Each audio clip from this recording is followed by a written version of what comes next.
नारे तकबीर।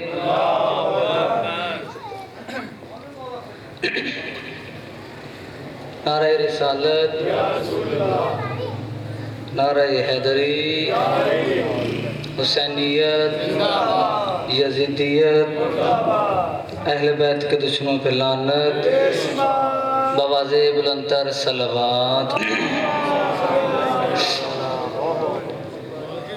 औज़ु बिल्लाहि मिनश शैतानिर रजीम, बिस्मिल्लाहिर रहमानिर रहीम। अल्हम्दुलिल्लाहि रब्बिल आलमीन, अस्सलातु वस्सलाम व तहियत वल इकराम अला अबाइल हुसैन व अबनाइल हुसैन व अजदाइल हुसैन व औलादिल हुसैन व असहाबिल हुसैन व अंसारिल हुसैन सलवात।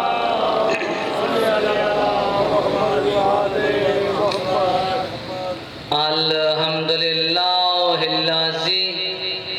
जअलना मिनल मुतमस्सिकीना बिविलायति अमीरुल मुमिनीन अली इब्न अबी तालिब सल्लल्लाहु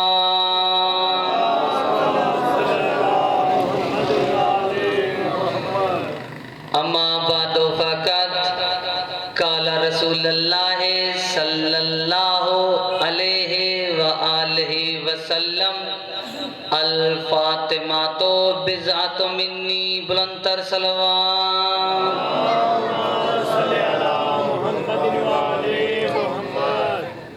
जैसा कि आप सबको इस बात का इल्म है कि वक्त के दामन में गुंजाइश नहीं है, तो जितना मुझे वक्त दिया गया है उसी में अपनी नमाज को मुकम्मल करना चाहता हूँ। आप सब मोमिनीन को पता है कि ये जो अयाम चल रहे हैं, इन दिनों को अयाम सैयदा का नाम दिया जाता है, क्योंकि बरवायत जनाब सैयदा की जो शहादत है, अगर वो 75 दिनों के बाद जनाब रसूल के बाद लगाई जाए तो 13 जमादिल अव्वल बनता है। अगर 95 दिनों का हिसाब लगाया जाए तो 3 जमादिल सानी बनता है। तो ये जो 20 दिन हैं, इनको अयाम सैयदा कह के मनाया जाता है। तो जो दिन चलते हैं, जो मौसम है, मेरा दिल है कि उन्हीं की अजमत को और फजीलत का एक जुमला आपको हदिया करूँ। जनाब सैयदा कौन? जनाब सैयदा किस अजमत की मालिक जनाब सैयदा?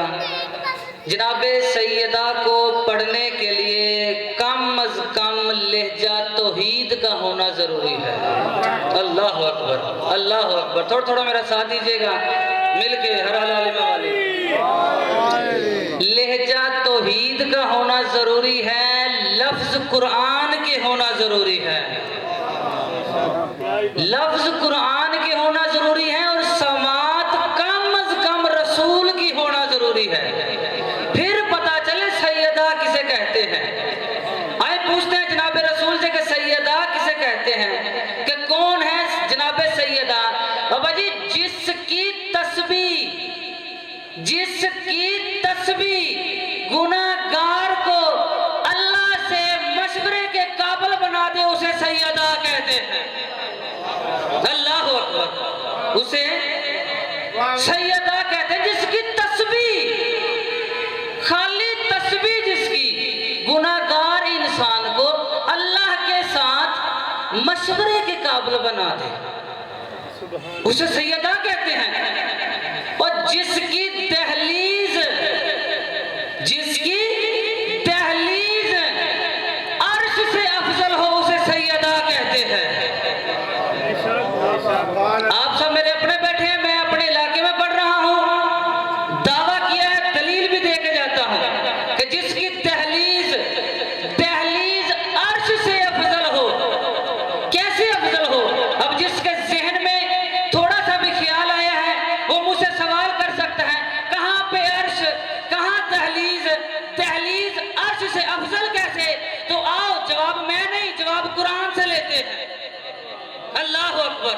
लाओ कुरान मिंबर पर रखो, कुरान से पूछते हैं कि ए अल्लाह के कुरान, ए अल्लाह के कलाम, हमें बता अल्लाह की अर्श पे कौन रहता है, हमें बता अल्लाह की अर्श पे कौन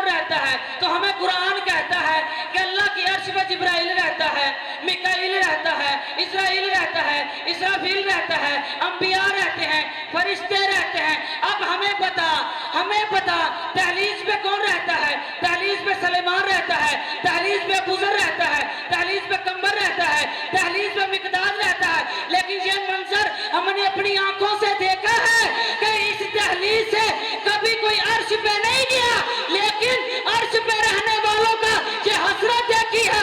जिब्राइल ने कहा, मेरे अल्लाह मुझे नौकर बना दहलीज पे भेज, मुझे कमी बना दहलीज पे भेज। इसका मतलब ये हुआ अफजल वो जगह होती है जहां जाने की हसरत रहती है, और यही तो वजह है फरिश्ते अल्लाह की इबादत करते हैं।